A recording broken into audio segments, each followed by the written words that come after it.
નમસ્કાર મિત્રો, તમારો એક નવા વિડીયોમાં હાર્દિક સ્વાગત છે। તો મિત્રો, આજે આપણે વાત કરીશું વિક્રમ ઠાકોર, જે ગુજરાતના સુપરસ્ટાર સિંગર અને એક ફિલ્મ ઇન્ડસ્ટ્રીમાં કામ કરતા એક્ટર જે ગણાય છે। તો આજે તેમના વિશે વાત કરીશું કે તે ગરીબ હતા ત્યારે કેવા રહેતા હતા અને આજે અમીર બન્યા પછી પણ કેવા રહે છે તેના વિશે। જે માણસ પાસે એક સમય બસની ટિકિટના ભાડાના પૂરતા પૈસા ન હતા, જે માણસ રાત્રે પ્રોગ્રામમાં પતી ગયા પછી રસ્તાના કિનારે સાદો ખાટલો ધારીને સૂઈ જતો, એવો સંગીતનો કર્યો ચમત્કાર થયો। જે માણસ આજે જ્યારે કોઈ પણ શહેરમાં પગ મૂકે છે ત્યારે આખું શહેર જામ થઈ જાય છે અને એનું સિક્યુરિટી માટે પોલીસના કાફલા દોરવા પડે છે। હા, હું વાત કરી રહ્યો છું ગુજરાતના કિંગ એવા વિક્રમ ઠાકોર વિશે। તો મિત્રો, આજે તેમની રાજાશાહી લાઇફસ્ટાઇલ અને લુક જોઈને દુનિયા અંજાઈ જાય છે, પણ આ ચમત્કાર પાછળ એવું રહસ્ય છુપાયેલું છે જે આજ સુધી સોશિયલ મીડિયા પર કોઈએ તમને જણાવ્યું નથી। અને એવો સિક્રેટ સવાલ: વિક્રમ ઠાકોર જ્યારે કરિયરની શરૂઆત ભયંકર સંઘર્ષ દિવસોમાં પસાર થઈ રહ્યા હતા અને રાત્રે સ્ટેજ પર પ્રોગ્રામ કરીને ઘરે આવતા ત્યારે રૂમ બંધ કરીને એક એવું કામ કરતા હતા, જ્યારે કામમાં આજે કરોડો રૂપિયા કમાયા પછી, એના આટલા મોટા સુપરસ્ટાર બન્યા પછી પણ તેઓ છુપી રીતે દુનિયાની નજરથી બચાવીને કરે છે। અને મિત્રો, આજે વિક્રમ ઠાકોર પણ ભૂલ્યા નથી। આ એક એવું રહસ્ય છે જેનો જવાબ કદાચ તેમના કટ્ટર ફેન્સ પણ નથી જાણી શકતા। અને આ સવાલનો સાચો અને તમારા રૂવાડા ઊભા કરી દે તેવો જવાબ તમને આ વિડીયોના બરાબર અંતમાં મળશે। અને એક સેકન્ડ પણ સ્કીપ કર્યા વગર વિડીયો તમે પૂરો જોજો, જેથી તમને હું આજે વિક્રમ ઠાકોરની છુપાયેલી વસ્તુ બતાવવાનો છું અને તેમની કિસ્મત બદલવાની આખી કહાની ખોલવા જઈ રહ્યો છું। તો ચાલો સમયનો ચક્ર અને પાછળ ફેરવીએ અને જોઈએ ધેન એટલે કે પહેલાનો સમય। વિક્રમ ઠાકોરનો જન્મ ગાંધીનગરની અંદર થયો હતો અને મિત્રો, તેઓ એક સામાન્ય પરિવારમાં થયો હતો।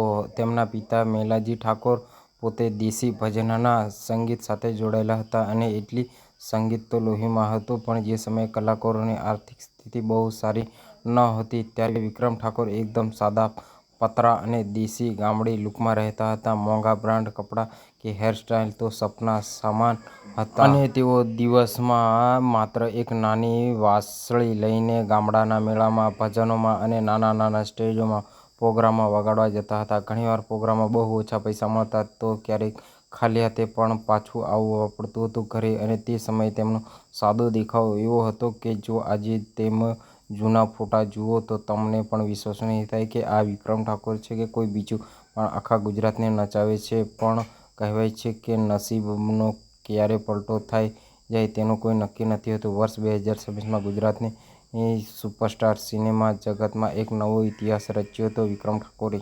અને ત્યારે એક ફિલ્મ નવી આવી હતી, વિક્રમ ઠાકોરને એકવાર પિયુને મળવા આવજે। આ ફિલ્મ રિલીઝ થતાની સાથે જ આખા ગુજરાતમાં એવો ડંકો વાગ્યો કે અગાઉ ક્યારેય જોવા ન હતો, ત્યારે જ ઓડિયન્સ ગુજરાતની ફિલ્મ જોવાનું ભૂલી ગયું હતું। એક ગામડાનો આખો વિડીયો ટ્રેક્ટરને ભરીને થિયેટર તરફ દોડ્યો અને આ ફિલ્મ પછી વિક્રમ ઠાકોરનો લુક ધીમે ધીમે બદલવા લાગ્યો અને લાંબા વાળમાં મોટી સોનાની ચેન, આંખો પર ચશ્મા, માથે લાલ રૂમાલ અને એક એવો લુક હતો જે સમયે ગુજરાતના લાખો યુવાનોની ધડકન બની ગયો હતો। યુવાનો એમના જેવી હેરસ્ટાઇલ પણ રાખવા માંડ્યા હતા મિત્રો। અને ત્યાર પછી એક નવી સુપરહિટ ફિલ્મો આવી અને તેઓ ગુજરાતના ઓફ બેવફા સોંગ અને ગામડાના લોકોના સાચા મહિમા બની ગયા। અને હવે જુઓ નવા એટલે કે આજના સમયમાં કયા મેરાઓ વાંસળીઓ વગાડતા સાધુ છોકરાઓને કે આજના આ કરોડો ફેન્સના દિલ પર રાજ કરનાર સુપરસ્ટાર। આજે વિક્રમ ઠાકોરનો લુક એકદમ મોડર્ન, પ્રીમિયમ અને બ્રાન્ડેડ બની ગયો છે અને લુક, જેકેટ, મોંઘા સિગ્નેચર લેટેસ્ટ હેરસ્ટાઇલ સાથે તેઓ આજે બોલિવૂડના હીરોને પણ ટક્કર આપે છે અને આજે તેમની પાસે કરોડોની ગાડી અને કરોડોનું ઘર પણ છે। અને મિત્રો, અત્યારે તેમના જોડે સોશિયલ મીડિયા પર મિલિયન્સમાં ફોલોઅર્સ અને સબસ્ક્રાઇબ છે।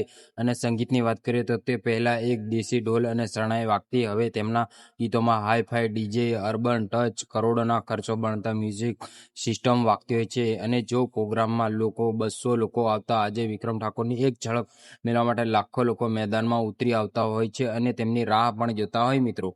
અને મિત્રો, સમય બદલાતા અને સંપત્તિ આવતા લુક બદલાઈ જાય અને આખી કિસ્મતો પણ ચમકી જતી હોય છે। અને સમય એવો આવ્યો કે વિડીયોની શરૂઆતમાં પૂછેલા હૃદય અને સિક્રેટ સવાલનો જવાબ એવી કઈ વાત હશે કે જે વિક્રમ ઠાકોર પહેલાંના સંઘર્ષોના દિવસમાં રૂમ બંધ કરીને કરતા હતા.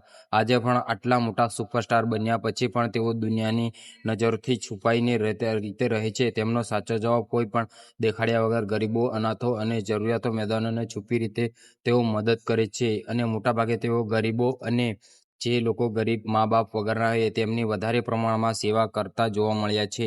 અને તેઓ તેમની લાઈફમાં સફળ થયા પણ પોતાની સંસ્કૃતિ અને સંસ્કારો વળગી રહેવું. હા મિત્રો, આ વાત બહુ ઓછા લોકો જાણે છે. શરૂઆતમાં દિવસોમાં જ્યારે વિક્રમ ઠાકોર પ્રોગ્રામમાંથી જઈને કોઈ પણ થોડા પૈસા કમાઈને રાત્રે રૂમ પર આવીને અત્યારે તેઓ એકલા બેસીને એ ગણતરી કરતા એ કમાણીમાં કેટલા પૈસા ગરીબો અને ભૂખ્યા લોકોને ખવડાવવામાં વાપરતા હતા. અને આજે કરોડો રૂપિયા કમાઈ પણ વિક્રમ ઠાકોર સોશિયલ મીડિયા પર કોઈનો ફોર્માનો દેખાડો કરતા નથી અને કોઈ પણ વગરનો ફોટો પાડ્યા વગર ગુપ્ત રીતે તેઓ ગરીબ લોકોની સેવા કરતા હોય છે. અને આજે લાખો રૂપિયાનું દાન ગરીબોના પરિવાર અને અનાથ બાળકો પાછળ વાપરે છે. એટલું જ નહીં, સ્ટેજ પર ભલે તેઓ ગમે તેટલા મોટા દબદબો હોય પણ પ્રોગ્રામ પૂરો કરીને ઘરે આવ્યા પછી તેઓ આજે પણ પોતાના માતા પિતા અને વડીલોના ચરણ સ્પર્શ કરવાનું ક્યારેય ભૂલ ચૂકતા નથી. અને કારણ કે તેમના લુક ભલે ધ્યાન વિશે નવામાં આંખો બદલાઈ ગઈ હોય છે પણ હજુ એમનું દિલ આજે પણ એવું સાચું, પવિત્ર અને જમીન સાથે જોડાયેલું છે. જેઓ ગરીબીમાં રહેતા એ જ પ્રમાણે પણ આજે અમીર બન્યા પછી પણ અમીર જેવું દિલ રાખતું નતા. અને તેઓ જેવી રીતે ગરીબ રહેતા હતા તેવી રીતે પણ આજે જ રહેતા જોવા મળે છે.